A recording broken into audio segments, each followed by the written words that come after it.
ଆଜି ଡଙ୍ଗା ଭସା ଭସୁ ଏମିତି ହେବ ବୋଲି କେବେ ଭାବିନଥିଲି। ହଁ ସାଙ୍ଗମାନେ, ଆପଣମାନେ ଭିଡ଼ିଓଟିକୁ ଶେଷ ପର୍ଯ୍ୟନ୍ତ ଦେଖନ୍ତୁ। ଆଉ ଭିଡ଼ିଓଟି ଭଲ ଲାଗିଲେ ଲାଇକ୍ ସେୟାର କମେଣ୍ଟ କରିବାକୁ ଆଦୌ ଭୁଲିବେନି।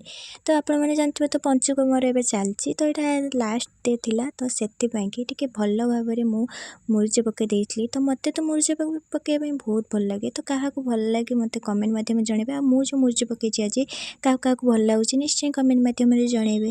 ତ ଏଇଠି ମୁରୁଜ ପକା ସରିଲା ପରେ ତାପରେ ଯାଇକି ଆମେ ଟିକେ ଏଇଠି ବାଲୁକା ପୂଜା କରିଦେଇଥିଲୁ।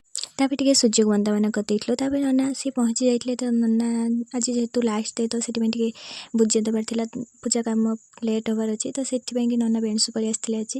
ତ ତାପରେ ଟିକେ ହେଉଛି ଦେଖିପାରୁଥିବେ ମୁଁ ମୁରୁଜ ପକାଇଥିଲି, ଏଠି ଦେଖେଇନଥିଲି ତ ଦେଖେଇଦେଲି ସେଥିପାଇଁକି। ତାପରେ ଏଠି ପୂଜା କାମ ସଜାଇଥିଲା, ତ ମୁଁ ସବୁ ଭିଡ଼ିଓ କରିପାରିନଥିଲି।